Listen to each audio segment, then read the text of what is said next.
Madam start ಮಾಡಿ.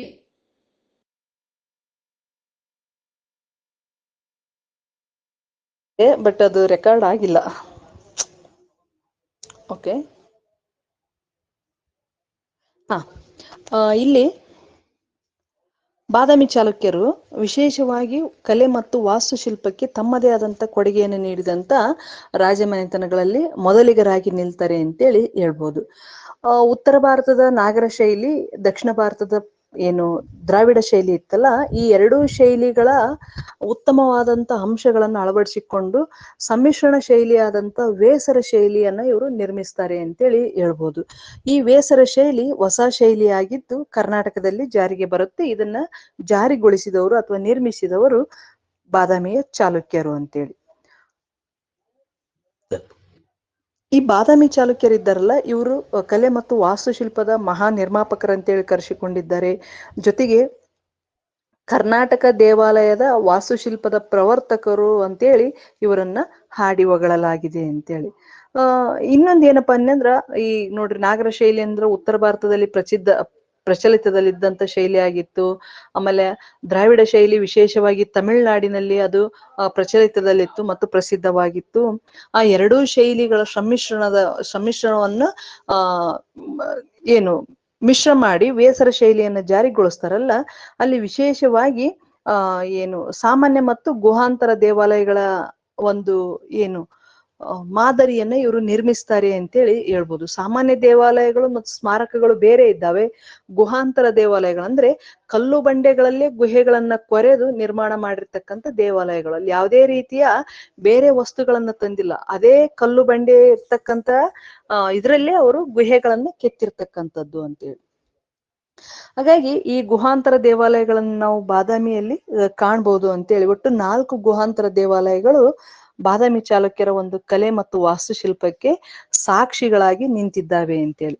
ವಿಶೇಷವಾಗಿ ಬಾದಾಮಿ ಚಾಲುಕ್ಯರ ಒಂದು ಕಲೆ ವಾಸ್ತುಶಿಲ್ಪವನ್ನು ನಾವು ಬಾದಾಮಿ, ಐಹೊಳೆ, ಪಟ್ಟದಕಲ್ಲು ಮತ್ತು ಸುತ್ತಮುತ್ತಲ ಪ್ರದೇಶಗಳಲ್ಲಿ ನಾವು ಕಾಣಬಹುದಾಗಿದ್ದು, ವಿಶೇಷವಾಗಿ ಬಾದಾಮಿಯಲ್ಲಿ 1ನೇ ಕೀರ್ತಿವರ್ಮ ಮತ್ತು ಮಂಗಳೇಶ ಏನಿದ್ದಾರಲ್ಲ, ಇವರಿಂದ ನಿರ್ಮಿತವಾದಂತ 4 ಗುಹಾಂತರ ದೇವಾಲಯಗಳಿದ್ದಾವಲ್ಲ, ಅವು ಎಲ್ಲಾ ಧರ್ಮದ ಸಮನ್ವಯತೆಯನ್ನು ಸಾರ್ತಕ್ಕಂಥ, ಸಹಿಷ್ಣುತೆಯನ್ನು ಸಾರ್ತಕ್ಕಂಥ ಗುಹೆಗಳಾಗಿದ್ದಾವೆ, ಗುಹಾಂತರ ದೇವಾಲಯಗಳಾಗಿದ್ದಾವೆ ಅಂತೇಳಿ.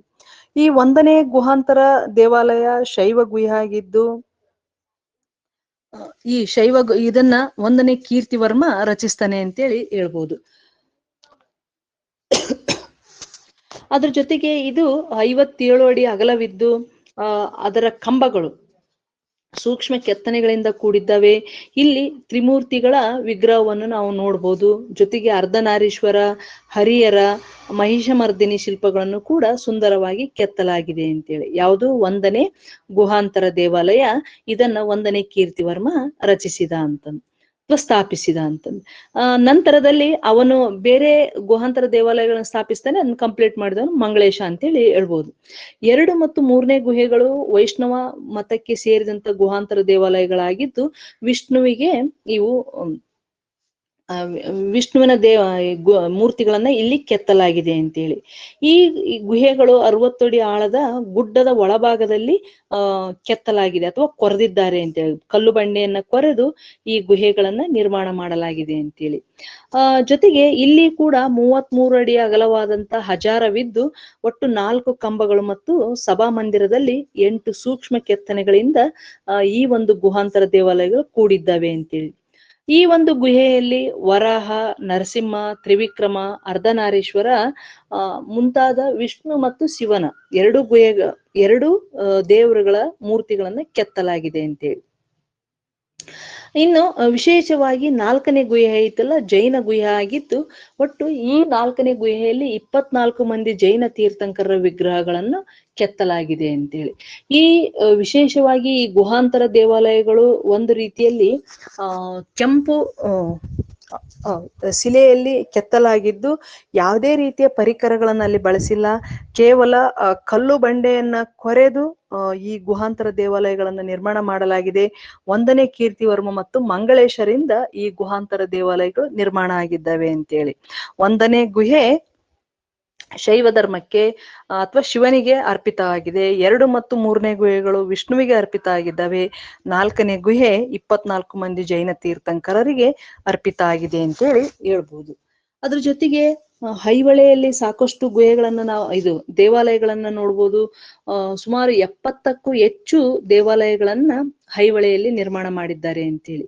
ಈ ಏನು ವೇಸರ ಶೈಲಿಯ ಮೂಲಭೂತ ಲಕ್ಷಣಗಳು ಅಥವಾ ರಚನೆಗಳು ಇಲ್ಲೇ ಅವರು ಮೊದಲು ಪ್ರಯೋಗವನ್ನ ಮಾಡಿದ್ರು ಅಂತೇಳಿ ಪಾರ್ಸಿ ಬ್ರೌನ್ ಅಭಿಪ್ರಾಯವನ್ನ ಪಟ್ಟಿದ್ದಾನೆ ಅಂತೇಳಿ.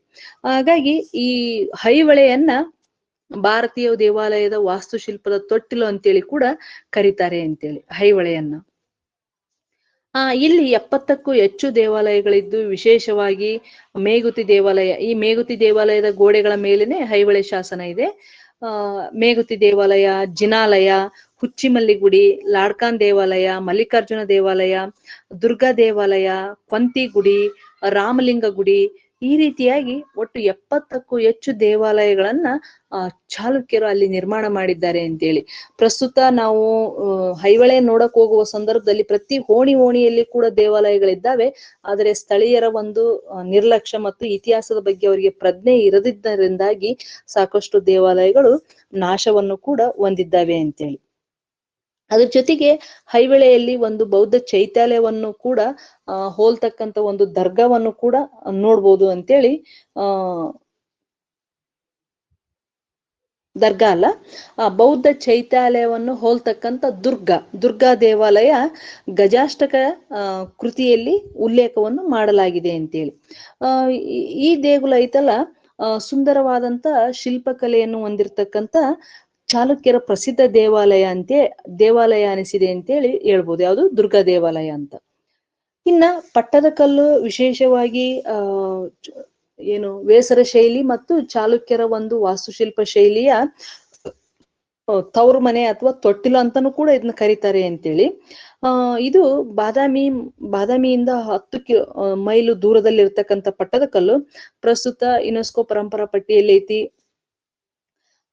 ಇಲ್ಲಿ ಲೋಕಮಾದೇವಿ ಮತ್ತು ತ್ರೈಲೋಕ್ಯ ಮಹಾದೇವಿಯರು, ಏನು ವಿಕ್ರಮಾದಿತ್ಯನ ಪತ್ನಿಯರಾದಂತ ಈ ರಾಣಿಯರು ಇಲ್ಲಿ ನಿರ್ಮಿಸಿದಂತ ವಿರೂಪಾಕ್ಷ ದೇವಾಲಯ ಅತ್ಯಂತ ದೊಡ್ಡ ದೇವಾಲಯ ಅಂತೇಳಿ ಹೇಳ್ಬೋದು. ಇದು ಏನಪ್ಪಾ ಅಂದ್ರ 224 ಅಡಿ ಅಗಲ ಮತ್ತು 105 ಅಡಿ ಉದ್ದ ಇದ್ದು ದ್ರಾವಿಡ ಶೈಲಿಯಲ್ಲಿ ನಿರ್ಮಾಣ ಆಗಿರ್ತಕ್ಕಂಥ ದೇವಾಲಯ ಅಂತೇಳಿ ಹೇಳ್ಬೋದು. ಈ ಒಂದು ದೇವಾಲಯದ ಗೋಡೆಗಳ ಮೇಲೆ ರಾಮಾಯಣ ಮತ್ತು ಮಹಾಭಾರತದ ಸುಂದರವಾದಂತ ದೃಶ್ಯಗಳನ್ನ ಕೆತ್ತನೆ ಮಾಡಲಾಗಿದೆ. ಮತ್ತು ಪಾರ್ಸಿ ಬ್ರೌನರ ಉಲ್ಲೇಖದ ಪ್ರಕಾರ ಮತ್ತು ಅವರ ಅಭಿಪ್ರಾಯದ ಪ್ರಕಾರ ಇದು ದ್ರಾವಿಡ ಶೈಲಿಯ ಅತ್ಯಂತ ಸುಂದರವಾದಂತ ವಾಸ್ತುಶಿಲ್ಪದ ಕೃತಿ ಅಂತೇಳಿ ಅವರು ಅಭಿಪ್ರಾಯವನ್ನು ಪಟ್ಟಿದ್ದಾರೆ ಅಂತೇಳಿ. ಅದ್ರ ಜೊತೆಗೆ ಸಂಗಮೇಶ್ವರ ದೇವಸ್ಥಾನ, ಇದನ್ನ ವಿಜಯಾದಿತ್ಯ ನಿರ್ಮಾಣ ಮಾಡ್ತಾನೆ. ಸಂಗಮೇಶ್ವರ ದೇವಸ್ಥಾನ, ಪಾಪನಾಥ ದೇವಸ್ಥಾನ, ಕಾಶಿನಾಥ ದೇವಸ್ಥಾನ, ಸಿದ್ದೇಶ್ವರ ದೇವಸ್ಥಾನ. ನೋಡ್ರಿ, ಸಿದ್ದೇಶ್ವರ ದೇವಸ್ಥಾನ ಉತ್ತರ ಭಾರತದ ಶೈಲಿ ಆದಂತ ನಾಗರ ಶೈಲಿಯಲ್ಲಿ ಐತಿ ಅಂತೇಳಿ ಹೇಳ್ಬೋದು. ಮತ್ತೆ ಮಲ್ಲಿಕಾರ್ಜುನ, ಶಂಭುಲಿಂಗೇಶ್ವರ ದೇವಸ್ಥಾನ ಕೂಡ ನಾಗರ ಶೈಲಿಯಲ್ಲಿ ಐತಿ. ಅದ್ರ ಜೊತೆಗೆ ಗಳಗನಾಥ ದೇವಾಲಯ ಇನ್ನಿತರ ಮುಖ್ಯ ದೇವಾಲಯಗಳು ಅಂತೇಳಿ ಹೇಳ್ಬೋದು. ಜೊತೆಗೆ ಗೋಕಾಕ್, ಏನು ಬೆಳಗಾವಿ ಜಿಲ್ಲೆ ಗೋಕಾಕ್ ನಲ್ಲಿ ಕೂಡ ಇವರು ಒಂದು ಶಿವ ದೇವಾಲಯವನ್ನು ನಿರ್ಮಾಣ ಮಾಡಿದ್ದಾರೆ. ಆಮೇಲೆ ಕೊಲ್ಲಾಪುರದ ಮಹಾಲಕ್ಷ್ಮಿ ದೇವಾಲಯಕ್ಕೆ ಕೂಡ ಇವರು ಕೊಡುಗೆಯನ್ನು ಕೊಟ್ಟಿದ್ದಾರೆ. ಅಂದ್ರೆ ಅದು ಇವರ ಕಾಲದಲ್ಲಿ ನಿರ್ಮಾಣ ಆಯ್ತು ಅಂತೇಳಿ. ನಂತರ ರಾಷ್ಟ್ರಕೂಟರ ಕಾಲದಲ್ಲಿ ಸಾಕಷ್ಟು ಅಭಿವೃದ್ಧಿಯನ್ನು ಪಡಿತು ಅಂತ. ಆಮೇಲೆ ಲಕ್ಕುಂಡಿಯ ಕಾಶಿ ವಿಶ್ವೇಶ್ವರ ದೇವಾಲಯ ಕೂಡ ಇವರ ಕಾಲಕ್ಕೆ ಸೇರಿದಂತ ದೇವಾಲಯಗಳು.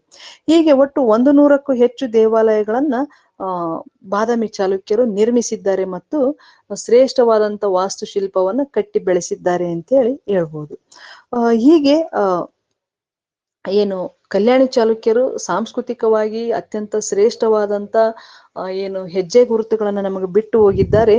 ಅವರ ಕಲೆ ಇರ್ಬೋದು, ವಾಸ್ತುಶಿಲ್ಪ ಇರ್ಬೋದು, ಸಾಹಿತ್ಯ, ಧರ್ಮ, ಆಡಳಿತ ಮತ್ತು ಅವರ ಸಮಾಜ ಅತ್ಯಂತ ಏನು ಕಲ್ಯಾಣಯುತವಾಗಿದ್ದು ಪ್ರಜಾನುರಾಗಿ ಆಗಿದ್ದಂತ ಬಾದಾಮಿ ಚಾಲುಕ್ಯರು ತಮ್ಮ ಆಡಳಿತದಷ್ಟೇ ಶ್ರೇಷ್ಠವಾದಂತ ಸಾಂಸ್ಕೃತಿಕ ಕೊಡುಗೆಗಳನ್ನ ಕರ್ನಾಟಕದ ಇತಿಹಾಸ ಮತ್ತು ಸಂಸ್ಕೃತಿಗೆ ನೀಡಿದಂತ ಶ್ರೇಷ್ಠ ರಾಜಮನೆತನ ಅಂತೇಳಿ ಹೇಳ್ಬೋದು. ಇಷ್ಟು ಬಾದಾಮಿ ಚಾಲುಕ್ಯರ ಸಾಂಸ್ಕೃತಿಕ ಕೊಡುಗೆಗಳಾಗಿತ್ತು. ಈ ಒಂದು ತರಗತಿಯಲ್ಲಿ ನಾವು ಬಾದಾಮಿ ಚಾಲುಕ್ಯರ ಆಡಳಿತ, ಅವರ ಒಂದು ನ್ಯಾಯಾಂಗ, ಅವರ ಒಂದು ಆರ್ಥಿಕತೆ, ಸಮಾಜ ಮತ್ತು ಧರ್ಮ, ಕಲೆ, ವಾಸ್ತುಶಿಲ್ಪ ಮತ್ತು ಸಾಹಿತ್ಯವನ್ನು ಕುರಿತು ಅಧ್ಯಯನವನ್ನು ಮಾಡಿದ್ವಿ. ಈ ಒಂದು ವಿಷಯದಲ್ಲಿ ಏನಾದ್ರೂ ಡೌಟ್ಸ್ ಇತ್ತಂದ್ರ ಕೇಳ್ಬೋದು.